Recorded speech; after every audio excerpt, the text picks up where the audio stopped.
Olá, pessoal! Nos próximos slides, eu vou dar dicas para o professor que vai trabalhar em escola inclusiva. Essas dicas também vão servir para várias situações de contexto escolar. Sejam bem-vindos! Eu acredito que a primeira dica que eu vou dar deva ser o comprometimento que o professor tem que ter com a inclusão. Inclusão não pode ser só conteúdo de sala de aula. A inclusão precisa ser vivida, ela precisa ser acreditada. É preciso que o professor acredite nessa inclusão e lute por ela.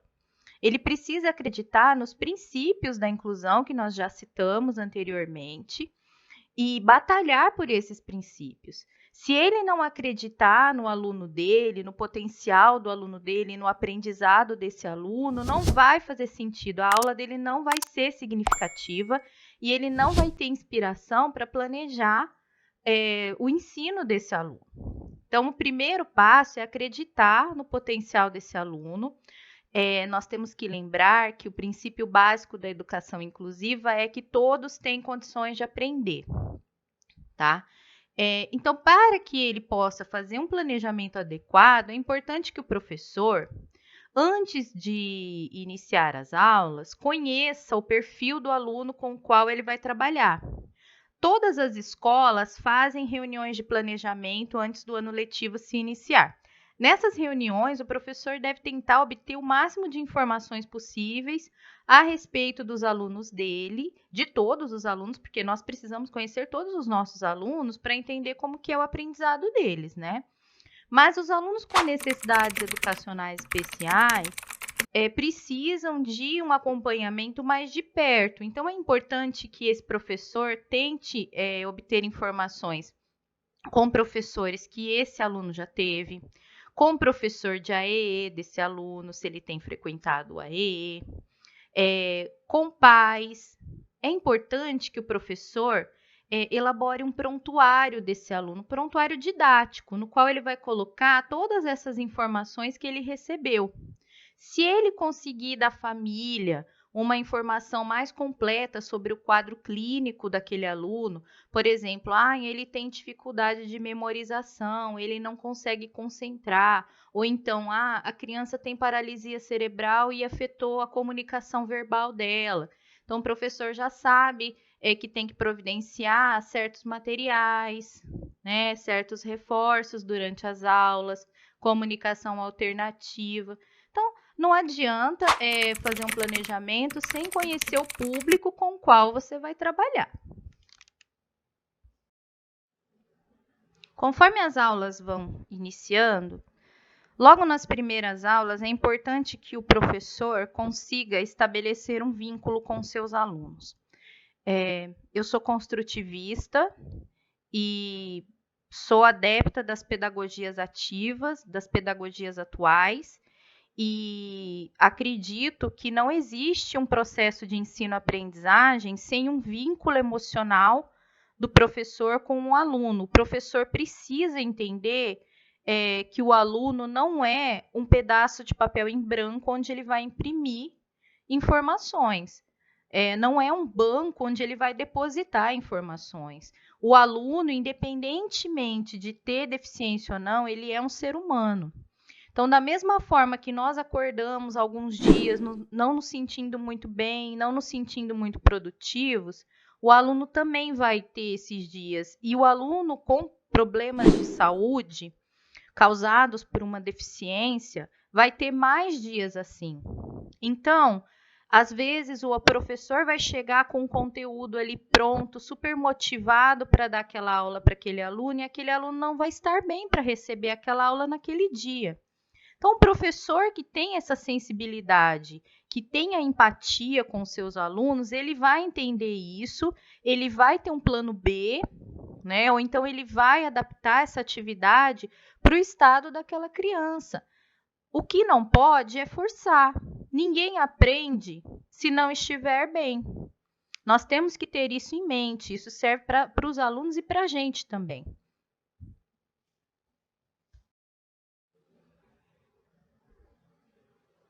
Uma das principais dicas quando você estiver fazendo planejamento de aulas e fazendo seus planos de aulas, e para isso você precisa conhecer o aluno, como eu já falei, é valorizar o conhecimento prévio desse aluno. Nenhum aluno chega na sala de aula, mesmo aqueles que estão ingressando no ensino fundamental com 6 aninhos, ele não vai chegar sem saber nada, ele vai ter algum conhecimento prévio. Alguns vão saber números, outros vão saber letras, ele vai saber cantar, ele vai saber soletrar algumas coisas, ele vai ter facilidade para desenhar ou não. O aluno com deficiência ou com síndromes não é diferente, tá? Ele provavelmente percorreu um caminho mais dificultoso do que os colegas de sala para chegar no nível de aprendizagem que ele está, e às vezes esse nível não é o mesmo que os colegas da sala. O professor precisa investigar esse conhecimento. O psicólogo russo, ou bielorrusso, né, porque na época era Rússia, chamado Lev Vygotsky, que é muito conhecido na área da educação. Ele desenvolveu uma teoria que chama Teoria do Desenvolvimento Proximal, e ele fala que o professor primeiro tem que investigar a zona de desenvolvimento real do aluno, ou seja, o que o aluno já aprendeu até ali. E você pode aplicar pequenas provinhas, você pode conversar com o aluno, você pode fazer um teste. Vai depender de como o aluno pode ser avaliado. Você pode conversar também com outros professores e basear o seu diagnóstico nisso. Professores que o aluno já teve, como eu já disse. Detectar dessa zona de desenvolvimento real, o professor vai pensar na zona de desenvolvimento potencial. O que é isso? Potencial é o que o aluno pode alcançar. Então, quais as limitações que aquele aluno tem e quais as habilidades? Todo mundo tem limitação e tem habilidade, gente. Até o aluno com superdotação, ele tem limitações. Nós somos seres humanos. Todos nós temos as nossas limitações. Essas limitações vão interferir na sua aula, vão interferir no processo de ensino-aprendizagem? Você precisa avaliar isso para planejar a aula. A partir do momento que você tem em mente o potencial daquele aluno, é que você vai planejar a aula, que seria essa zona de desenvolvimento proximal. Você vai pegar o aluno de um ponto de partida A e vai levar aquele aluno até o ponto de partida B. Esse caminho de A a B é todo fruto de uma interação muito intensa entre o professor e o aluno, tá? Então, o professor precisa estar ligado à sala, como eu já disse, aos seus alunos, por conta disso. Porque o processo de ensino-aprendizagem é um processo que envolve confiança. Então, você tem que confiar que seus alunos têm potencial para aprender e o aluno tem que confiar em você como docente, na sua capacidade de ensiná-lo. A partir desse momento, estabelecido esse vínculo, o processo desliza de uma maneira muito mais eficaz. Tá? E muitos professores não valorizam, às vezes, o caminho que o aluno percorreu até chegar ali na sala de aula dele e está perdendo uma grande oportunidade de ensinar. Tá? Então, às vezes, o aluno estava acostumado a aprender números de um determinado jeito. O professor, por orgulho ou sei lá, por mesquinhez, ele fala, não, mas eu ensino de outro modo. Não, por que não aproveitar o método que já foi testado e comprovado por outro professor? Nós temos que ter um pouco de humildade também na carreira docente, de pensarmos que nós também estamos em aprendizado, não é só os alunos, tá? Você ensina o aluno e o aluno te ensina muita coisa também. Bom, a teoria da aprendizagem significativa também está tendo um impacto muito grande na educação atualmente, embora ela não seja tão recente. Foi baseada nos estudos do psicólogo americano David Haussubel, e essa aprendizagem, ela, segundo esse mesmo teórico, ajuda a formar os conceitos na criança e no adolescente. O tipo de aprendizagem que a gente tenta buscar atualmente na escola é uma aprendizagem contextualizada. Nós estamos lidando na escola, atualmente, com alunos que são nativos digitais, né? São alunos que nasceram, inclusive, do ano 2000 para cá. E esses alunos têm um cérebro diferente da gente, nós não podemos negar isso. Não adianta, porque o ensino tradicional, que era aplicado na década de 50, 60, 70, não serve mais para as novas gerações, tá? O cérebro humano evoluiu, a cultura mudou, tá? E essas crianças, elas têm uma necessidade de informações muito maior que nós ou outras gerações têm. Porque como a tecnologia avança rápido, o cérebro humano vai se adaptando e vai avançando rápido também. Então, nós temos que pensar que as crianças vão estar com raciocínio cada vez mais rápido.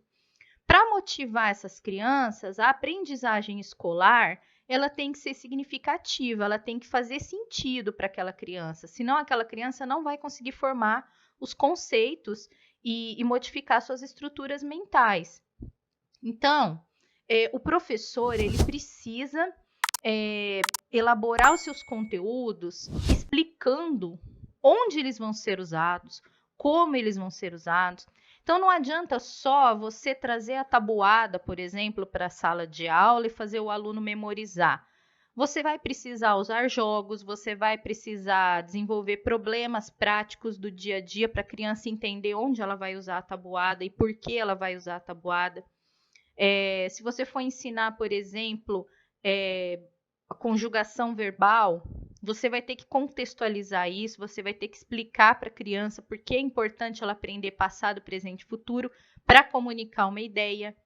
Então, o professor é exigido do professor atualmente muito mais criatividade, isso é um fato.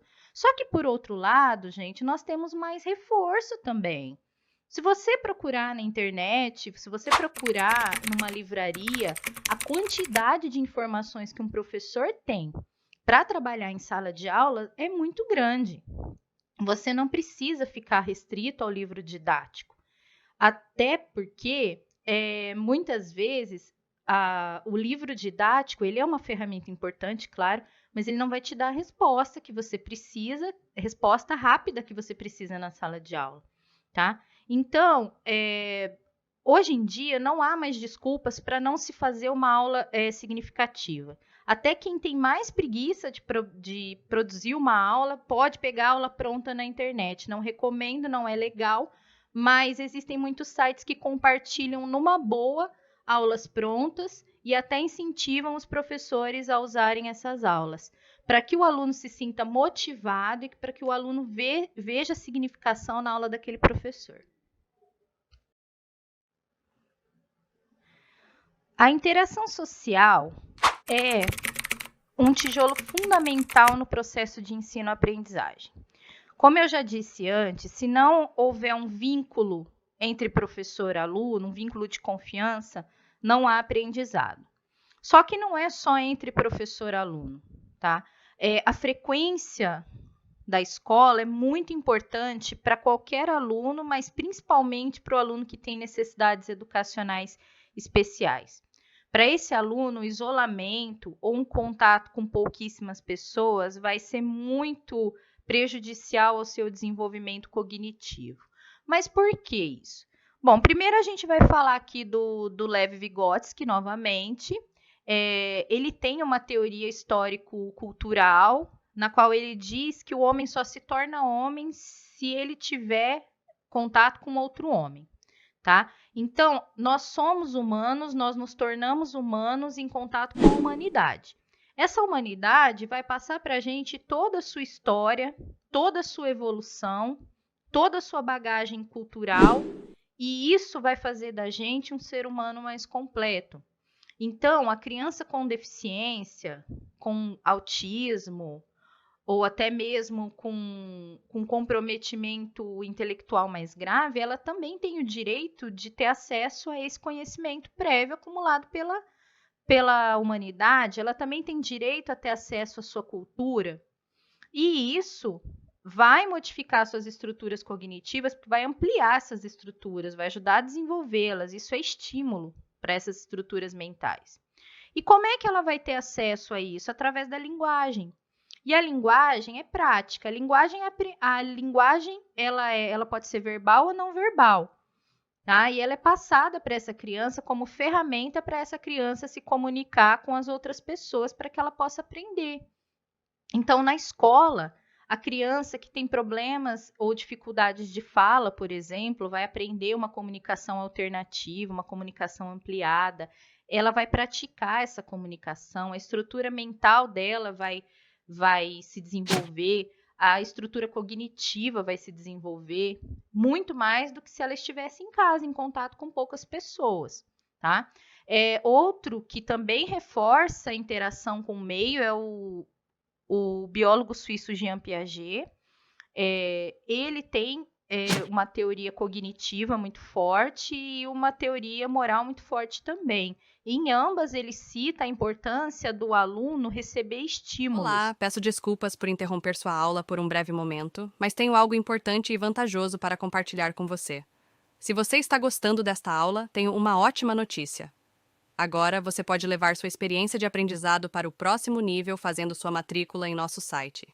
Ao se matricular, você terá acesso exclusivo a uma série de benefícios. Primeiro, você pode baixar a apostila completa do curso em PDF, perfeita para acompanhar as aulas e revisar o conteúdo sempre que precisar. Além disso, ao concluir o curso, você terá a oportunidade de adquirir um certificado de conclusão, um grande passo para o seu desenvolvimento profissional e acadêmico. E sabe o que mais?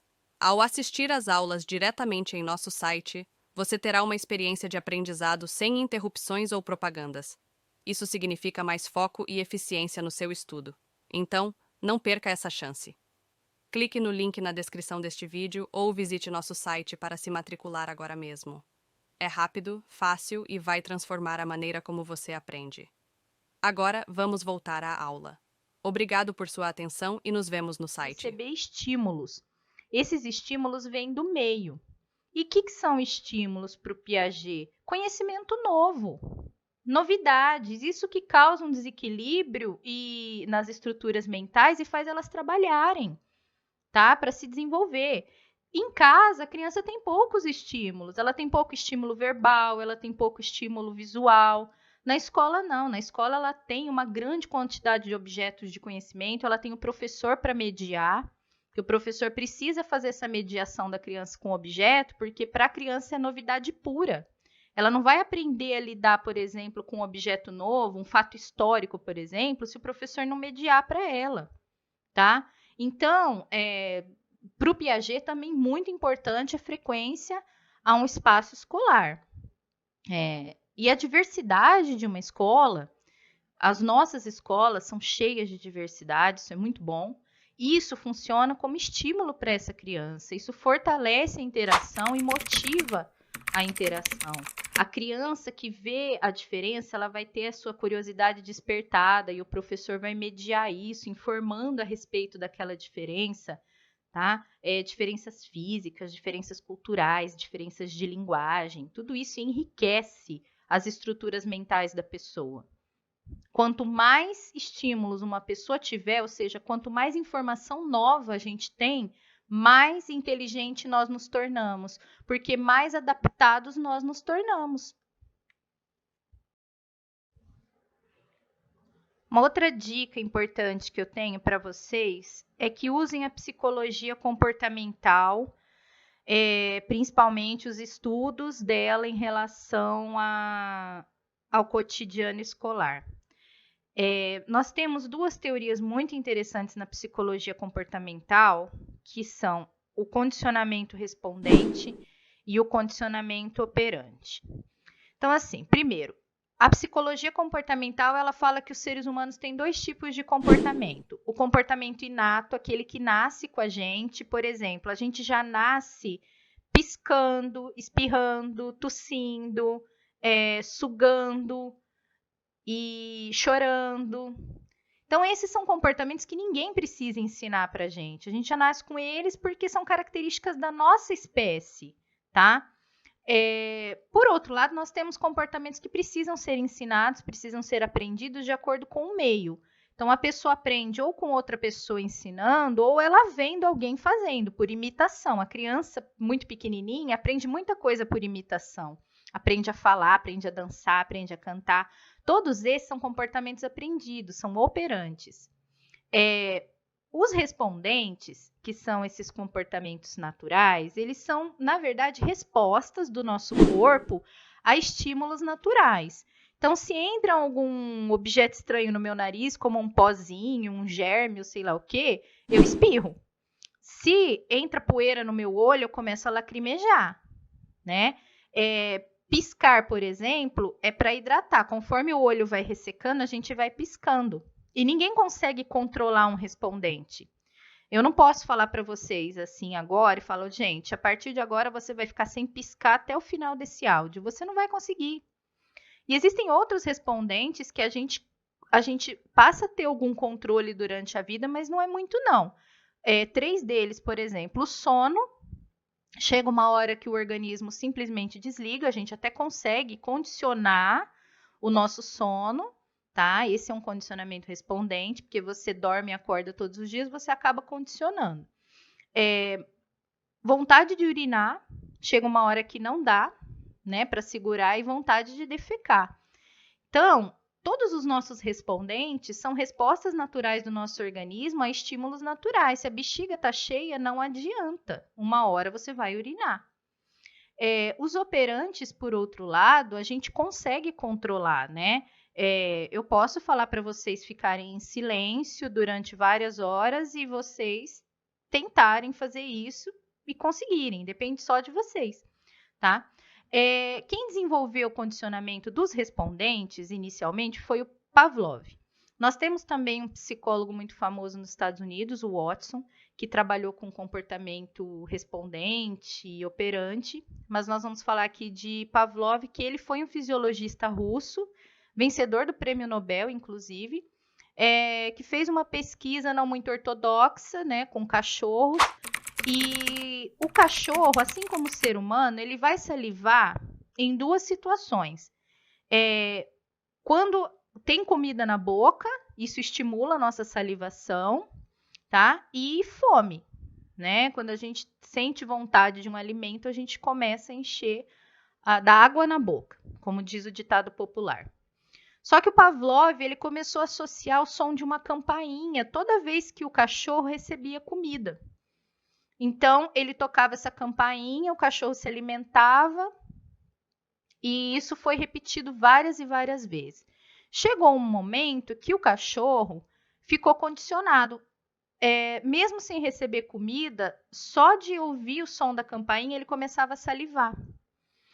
Isso acontece com a gente quando a gente é condicionado sem perceber. Se você pensar numa comida que você gosta muito, você começa a salivar. Uma outra coisa também, um outro condicionamento, é quando a gente pensa em morder um limão. Parece que a gente sente aquela sensação de salivação. Isso é condicionamento, tá? A criança que está em sala de aula, por exemplo, às vezes ela não está com fome, mas ela vai cantar uma música do lanchinho, ou ela vai ver a imagem de uma pessoa comendo, ela vai começar a ter fome. Músicas. A gente, às vezes, é condicionado por músicas. Às vezes você ouviu uma música quando você estava triste. Passa-se algum tempo, você ouve essa música, você não está triste, mas você volta a ficar triste porque você associou essa música a um momento triste. Isso é condicionamento respondente. O condicionamento operante, por outro lado, é feito através de reforço positivo e reforço negativo, tá? Numa escola, por exemplo, quando eu quero que um comportamento se repita mais vezes ou se intensifique, eu dou um reforço positivo. Como? Eu sorrio, eu elogio o aluno, eu dou uma estrelinha para ele, tá? Eu faço um agrado a esse aluno, eu reforço aquele comportamento. Por outro lado, quando um aluno apresenta um comportamento inadequado, eu vou dar um reforço negativo, eu vou querer que esse comportamento se extinga, ou então que ele diminua. Por exemplo, um aluno faz birra em sala de aula, às vezes a gente tem crise, né, de algum autista. O que eu vou fazer? Eu vou fazer um semblante mais severo, eu vou falar firmemente, dar uma advertência oral mais firme. E no caso do aluno ter um cognitivo preservado, eu posso dar uma punição. Por exemplo, eu vou tirar 2 estrelas suas. ou então eu vou tirar um ponto da sua nota, certo? Então, assim, na escola a gente pode usar o tempo todo o condicionamento respondente. O condicionamento respondente, gente, a gente vai usar mais com crianças pequenas, porque elas não têm controle dos respondentes, né? Elas choram, elas fazem birra, elas gritam. Então, você vai dar você vai condicionar essa criança a controlar essas reações naturais que ela tem. As crianças maiores, a partir dos 4, 5 anos, você vai usar mais o reforço, tá? Isso não significa que você não vai usar o reforço também com criança pequena. Mas você vai usar mais o reforço positivo e o negativo. Por quê? Porque essa criança já entende as suas expressões, já entende uma advertência verbal. Então, não adianta você, por exemplo, usar com um bebê de 9 meses uma explicação verbal. Ele não vai entender. Você precisa, às vezes, bater palma, sabe? Dar um gritinho com ele para chamar a atenção dele. Então você fala, não, o nenê já para e já olha para sua cara. Ou seja, você já está captando a atenção dele, tá? Então, esses condicionamentos são muito importantes no dia a dia do cotidiano escolar. Eu sugiro que leiam mais, não é uma teoria muito fácil, então é necessário mais informação. Eu tenho o livro Teorias da Aprendizagem citado na bibliografia da apostila, do Moreira, que traz todas as teorias de aprendizagem. Então, isso é muito importante, tá? Que vocês leiam mais, se aprofundem nesse assunto. Bom, todo processo de ensino e aprendizagem precisa de uma forma eficaz de comunicação. Você não consegue estabelecer uma interação social, um vínculo, não consegue dar continuidade à prática cotidiana, à prática pedagógica, se não houver uma boa comunicação. Então, para os alunos que têm problema de fala, é preciso que se adote uma comunicação alternativa e ampliada, para que o professor consiga saber o que esse aluno está pensando, saber o que esse aluno está sentindo, e para que esse aluno entenda o que o professor está ensinando, tá? Os alunos com autismo mais severo precisam estabelecer um vínculo com o professor, isso é bem mais difícil, tá? É preciso muito esforço e muita paciência da parte do docente para conseguir um contato com esse aluno. Às vezes não há tempo numa aula para você sentar e criar esse vínculo. Então, eu sugiro que haja uma comunicação com o professor de AEE e com a família desse aluno, para que a família informe as coisas que esse aluno gosta, tá? O autista sempre tem preferências. E o professor pode elaborar tarefas para esse aluno baseado nessas preferências. O professor de AEE também, ele tem, às vezes, mais tempo e mais possibilidade de estabelecer esse vínculo, às vezes ele já conseguiu esse vínculo. Então, o professor precisa das dicas do professor especialista de AEE para dar continuidade a esse processo de ensino. Sozinho, o professor não vai conseguir, porque existem processos de comunicação que são muito mais difíceis de se estabelecer, como é o caso desse. Crianças com problemas graves de fala, às vezes com atraso mental, com retardo mental. Então, nesse sentido, a comunicação com a família e com os outros profissionais que atendem o aluno é fundamental. Sem essa comunicação, não vai haver processo de ensino-aprendizagem na escola. Para concluir, a dica que eu mais gosto, que é das atividades lúdicas. Por experiência própria, em sala de aula, com todas as faixas etárias que eu já trabalhei, eu posso dizer que o exercício do jogo simbólico, que é aquela brincadeira de faz de conta, que é usar a imaginação, funciona desde os primeiros anos da criança, quando ela tem 1, 2 aninhos, é bebezinha, até a fase de adolescência. Você explorar essa capacidade humana de se imaginar em outros lugares, em outras situações, sendo outras pessoas, é muito útil em sala de aula, tá? Geralmente, os jogos simbólicos são usados muito na educação infantil. E conforme o aluno vai avançando nas etapas seguintes, parece que o lúdico perde um espaço, tá? É lógico que, teoricamente, o exercício do jogo simbólico é muito importante de 0 a 6 anos para desenvolver a estrutura cognitiva da criança. Quanto mais ela usa a imaginação, mais ela vai desenvolver as estruturas mentais. Isso é teoria de Jean Piaget, que nós já citamos aqui, tá? Então, o Jean Piaget tem uma vasta obra a respeito do jogo simbólico, eu recomendo que leiam, de como a criança, inclusive, consegue entender as regras sociais através dos jogos. E parece que não há tempo mais para o lúdico conforme a gente vai avançando nas outras etapas. Isso não é muito legal. E eu já fui professora desde os primeiros anos, educação infantil, até a faculdade. Atualmente, inclusive, trabalho com ambos, educação básica e ensino superior. E uso o lúdico até na faculdade. Tá? Você, para explicar determinados conceitos, você explora a imaginação do aluno, não tem como, você precisa recorrer ao pensamento abstrato, tá? Então, como é que eu vou explicar uma obra literária, um livro, um clássico da literatura, se eu não levar os meus alunos para uma viagem no contexto em que foi publicado aquele livro, a cultura daquele livro? Então, é muito importante que o professor jamais perca essa capacidade de usar o lúdico em sala de aula. Você pode usar o jogo simbólico simples, que é a imaginação, se imaginar um personagem, se imaginar em outro cenário, com outra narrativa. Você pode usar música, você pode usar o teatro, desde o teatro de fantoches, né, de deboches, até o teatro propriamente dito, né? Levar um adolescente ao teatro, levar a criança ao teatro, leituras, a leitura é a maior viagem que tem, tá?